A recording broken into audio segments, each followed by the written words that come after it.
very good evening to you. I'm Ryan Broom with the Tuesday, May 29th edition of the CBC Evening News. And our top story: make women a priority. That request from a local women's rights activist to the country's first female prime minister. It came during the launch of a 4-year project aimed at addressing the needs of marginalized groups across the region. It's called the Liberty Project, a 4-year venture to give disabled, LGBT, youth and women across 7 Eastern Caribbean countries a stronger voice. While applauding Prime Minister Mia Mottley's recent rise to power, the Institute of Gender and Development Studies is appealing for support. For Dr. Halima Deshong, the Institute's incoming head, it's a critical moment for marginalized groups. The countries are experiencing economic crises. Women and single-headed households in particular suffer the most. So we want to see some special attention. We know that she has access to experts like Marsha Caddell, who has experience in gender budgeting, gender and economic issues, and we know that those issues will be mainstream, but we also want to ensure that in policy and planning, there is as much inclusivity as possible. Meanwhile, there's a view from Executive Director of Eastern Caribbean Alliance for Diversity and Equality, Kenita Placid, that government and civil society still aren't doing enough to promote equality. As we continue to build society, every single person gets affected, directly and indirectly. And sometimes it is necessary to shout, to ensure that the policymakers understand how those policies actually hit people on the ground. The European Union's Programme Manager for Security, Human Rights and Civil Society, Luke Patilt, says support must come from a wider cross-section of society. In the fight for women's rights, the support of men remains crucial. Combating anti-Semitism is a task for people of all faiths. In a nutshell, it is everyone's responsibility to fix what ain't right in our societies. He believes the Liberty Project is on the right track. Kareem Smith, CBC News. Thanks, Kareem. Well, a Barbadian prophet who has made several predictions internationally and even foresaw an overwhelming victory for the Barbados Labour Party in the recent general elections wants Barbadians to get back to God. Prophet Janelle Brown says this will be key as government wrestles to turn around the island's financial situation. He made the plea during an interview with CBC earlier today.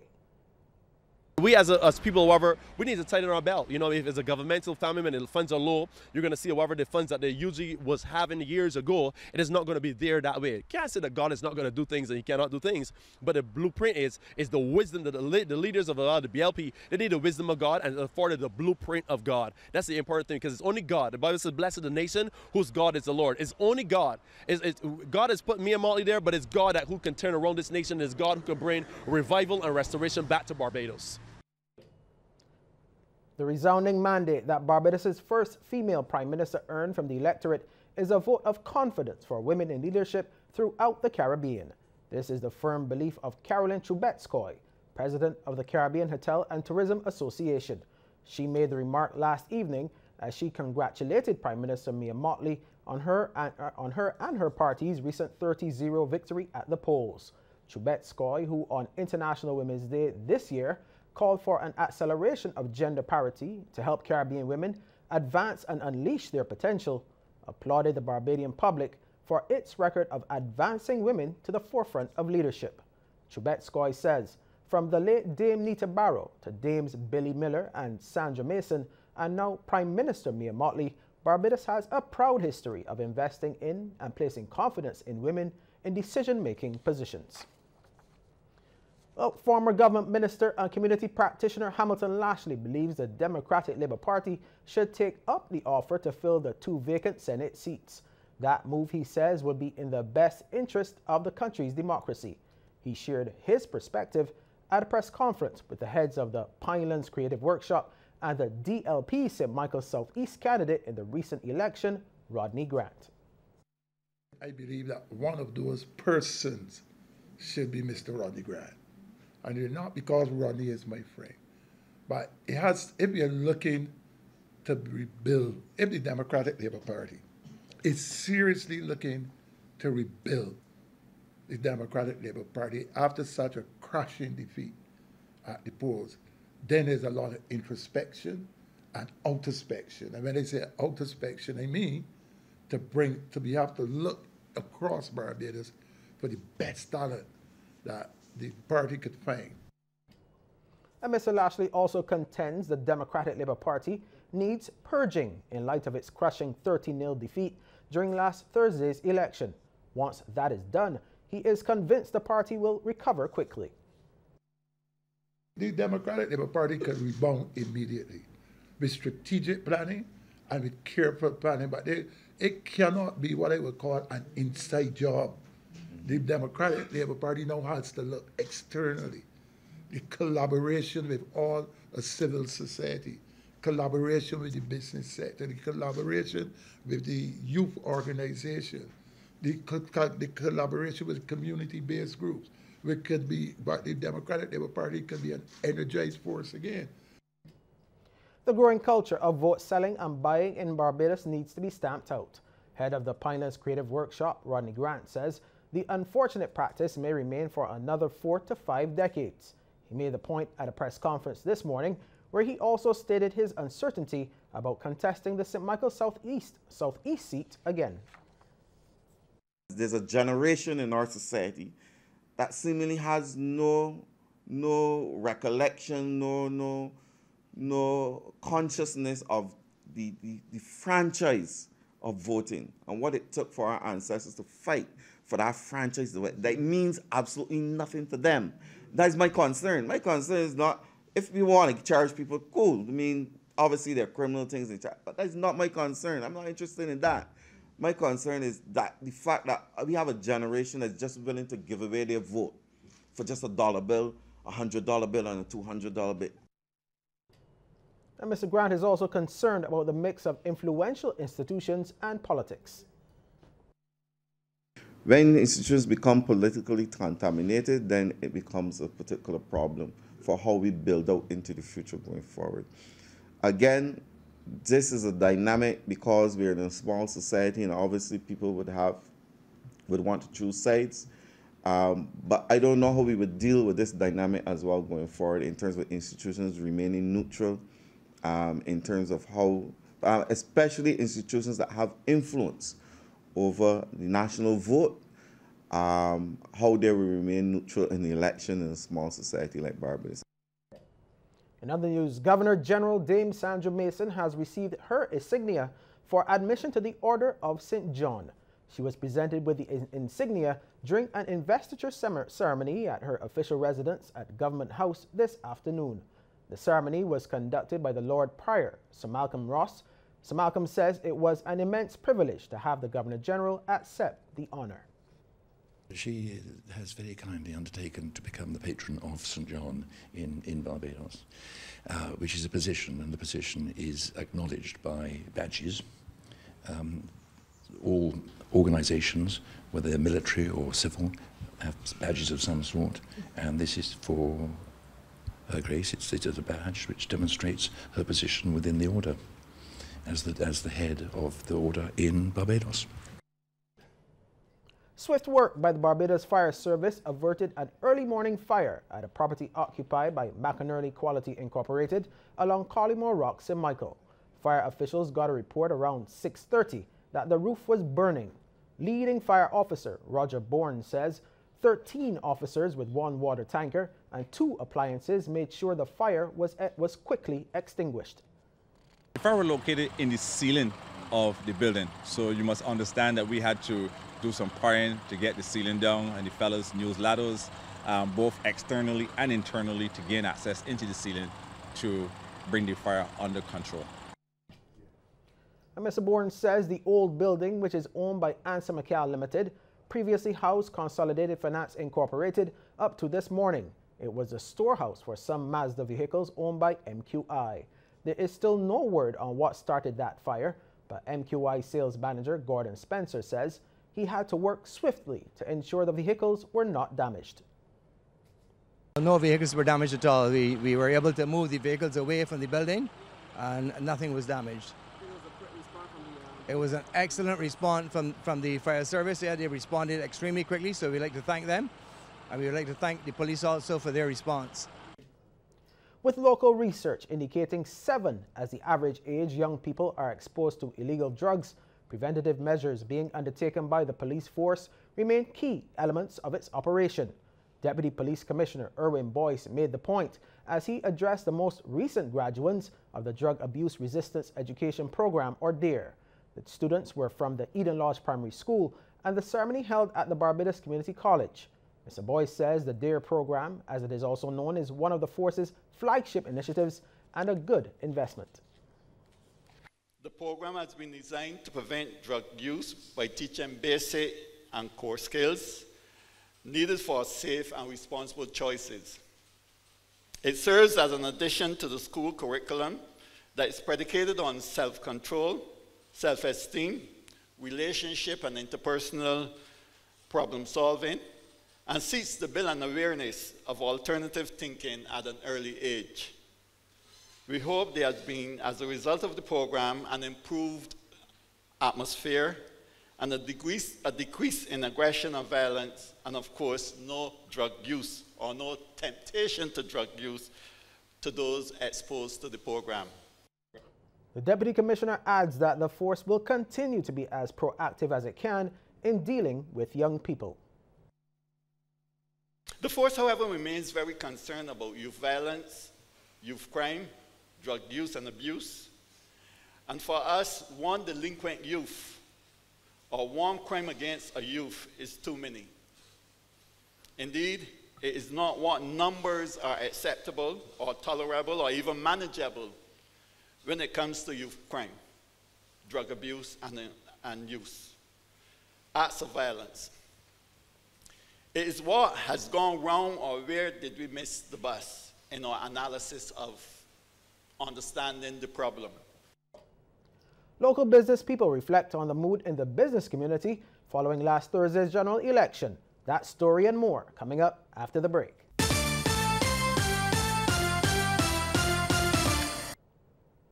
Welcome back. Our police officers tonight are probing the discovery of human remains in the area opposite the Frederick Smith Secondary School at Trent, St. James. This disclosure from Public Relations Officer Acting Inspector Rodney Innes. When our cameras visited the area, residents who did not want to speak on camera told us they became suspicious after smelling a foul scent since Saturday. Inspector Innes says around 9 this morning, a man reported to the police that he discovered the decomposing body of a man lying on the ground under a canopy of trees in Trent, St. James, while he was searching the area collecting bottles. Lawmen say the man made a startling discovery about 50 meters from the main roadway opposite the Frederick Smith School while he was walking through a track. Police say they are treating the death as unnatural. Lawmen are asking anyone who can provide any information that can assist with the investigations to contact the nearest police station. Well, the High Court Registry will be closed from tomorrow to facilitate the Supreme Court's relocation to Manor Lodge St. Michael and the Cane Garden Complex in St. Thomas. As a result, no filings will be received during this period unless there are in respect of urgent applications, but filings can still be done at the Court of Appeal Registry. Meanwhile, the lodging of wills will continue on the second floor, and the records section will continue to accept and process applications until next Wednesday, June 6th. People registering babies are asked not to bring the infants with them to the registry. Criminal assizes will continue operations until next Friday, June 8th. It is estimated that the temporary relocation of the court will last approximately 4 months. People may still contact 535-9700 to have their queries addressed. Well, building resilient cities will be the main topic for discussion when the 48th annual meeting of the Caribbean Development Bank's Board of Governors gets underway in Grenada tomorrow. CBC's team of Sharika Griffith and Patrick Murray are in Grenada and spoke with Director of the Projects Department at the CDB, Daniel Best, ahead of tomorrow's opening ceremony. Attended by approximately 400 delegates, ranging from representatives from all of our member countries, but also key stakeholders within the development community in the region. And the theme of our conference this year is resilience. And this is of particular significance to the region, as you know, because coming out of the last Atlantic hurricane season of 2017, our region suffered significant damage and destruction, and heartache. And we thought as a bank that we needed to focus on the many facets of resilience and incorporating resilience into livelihoods, into project designs, into the fiscal situations of our member countries. And Mr. Best adds that given the current economic climate in the region, talks between stakeholders will focus not only on building climate, but financial resilience. As several Caribbean countries attempt to rebuild after the devastation caused by Hurricanes Maria and Irma last year, he says the region as a whole must get on board with the idea of climate-smart development. The fact of the matter is, given the devastation caused by the last Atlantic hurricane season and events in the not too distant past, we're operating in a new normal, yeah? And we have a responsibility as a development community to guide our member states as to how they can better respond to these new, the type of Category 5 and events that we have been seeing. So I wouldn't say that they haven't paid enough attention to it, but it's just that we're all existing within this new state that we have to, there's no option anymore. We have to incorporate resilience in design and within our economies from end to end.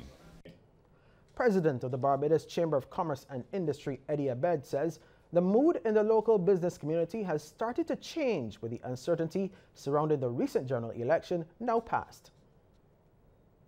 Without being political, I think there was a general feel-good after the election. People were elated. Some said that there was a sigh of relief.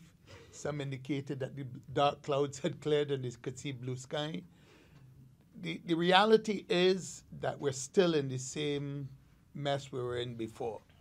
We may have a new driver driving the bus, but and I'm quoting from our now Prime Minister, that many hands make light work. This is a job that will require all of us to participate in. And Mr. Abed says uncertainty is always damaging to businesses, but they are optimistic going forward as more information is being revealed on the country's economic situation and as the new economic plans are put in place. I think the mood is positive. I think we'll start seeing some activity going forward, definitely. And the greater aspiration is to get more foreign direct investment.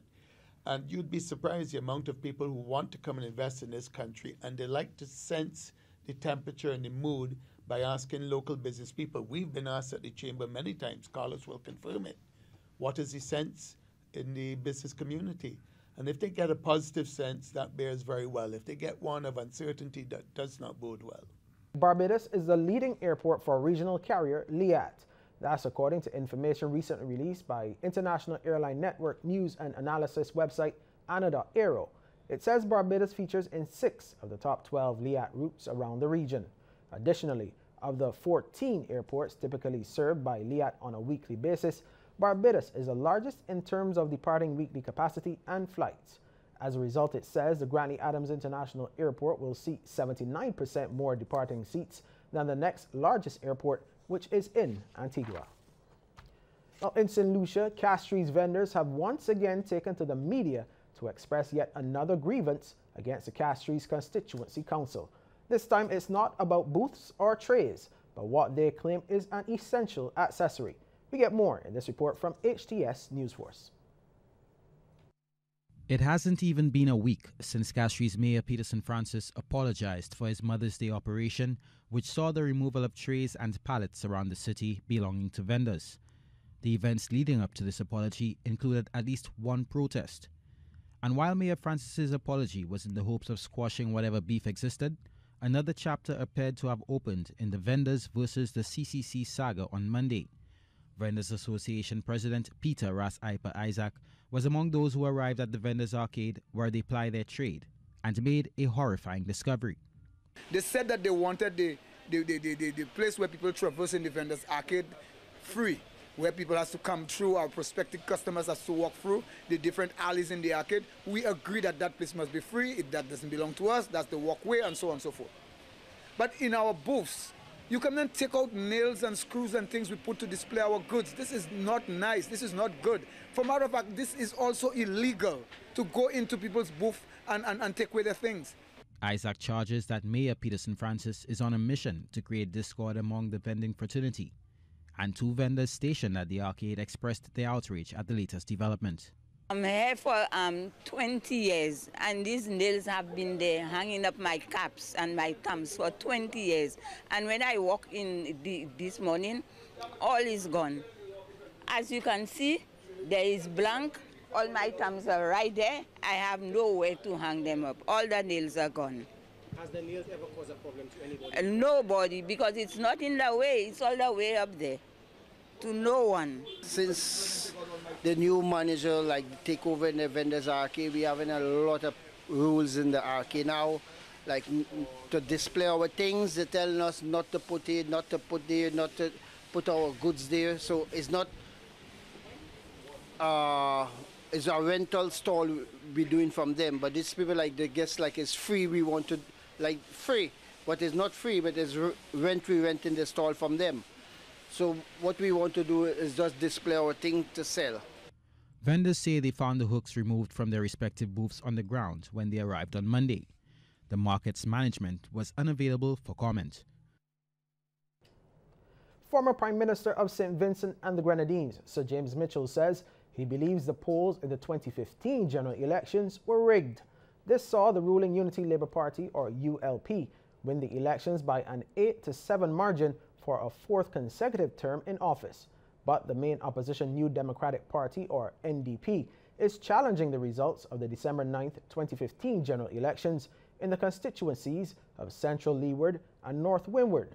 The NDP, citing irregularities, is asking the court to overturn the results and declare its candidates, Ben Exeter and Lauren Baptiste, as the winners, or to order fresh elections in those 2 constituencies. Well, in Guyana, the concerns of sweeper cleaners are being addressed through a decision by the cabinet, but some regions are unwilling to enforce the cabinet's decision. We get more in this report from HGP TV. A plethora of industrial relations issues have been affecting sweeper cleaners, whose jobs are to maintain a clean environment at public schools. Those issues include their status of employment, remuneration, and hours of work, among others. Speaking to Nightly News on Monday, GPSU Vice President Don Gardiner said that the union is aware of a decision taken by the cabinet to have sweeper cleaners work 8 hours daily, 5 days weekly, and be paid a minimum hourly rate of $312 Guyanese dollars. Remember that they were working 8 hours, but they were not paid for 8 hours. With the union's intervention, the Ministry of Education has issued a circular which states that they must be paid, they must work 8 hours and paid for 8 hours. A circular was subsequently issued because the first one had no effective date. A next one was subsequently issued, which states that the effective date must be from September 2017. Ms. Gardiner said that although Cabinet has handed down the decision, some regions have not yet moved to implement it. While they have implemented the hours of work, they have not implemented the difference in salary. So we have communicated with the Ministry of Communities because, as you know, the Ministry of Communities has the mandate over the regions. And what we were told is that the Ministry of Communities have so instructed the regions by way of writing as it relates to go ahead and the instructions of payment for the super cleaners. So we are hoping that this will be corrected immediately. Ms. Gardiner said too that the Public Service Union wants a speedy resolution of this matter so that other matters affecting this category of workers can be speedily addressed. We communicated last week with the Ministry of Communities, and we were informed that the Ministry of Communities have already sent out. So bringing that information now to the Ministry of Communities, they will so communicate again with their colleagues in the region to make sure that it will be done. Further, the union is continuing to advocate for these workers to be granted sick leave and vacation leave and allowance in keeping with the public service rules. Jamaica has launched a new initiative aimed at helping adolescent mothers complete their high school education. Culture, Gender, Entertainment and Sport Minister Olivia Grange said that the initiative will be administered through the Women's Center of Jamaica Foundation and is designed for teenage mothers who are at risk of dropping out of school. She told the launch over the last weekend that no one must be left behind and that over the years, the Women's Center has been able to reintegrate about 70% of its participants into the formal school system. Under the program, 40 adolescent mothers will be paired with 40 mentors who will encourage them to complete their education while assisting them with critical life skills. 40 bursaries of Jamaica $40,000 each are to be awarded to teenage mothers to assist with their school expenses. Well, sports news is just ahead with Amory Burke, but first, here's a tip from Cooperators General Insurance. This tip of the day is brought to you by Cooperators General Insurance Company Limited. Insurance the way you want it to be. When addressing a person who is blind, it is helpful to call them by name or touch them gently on the arm. This tip is brought to you in association with the Barbados Council for the Disabled.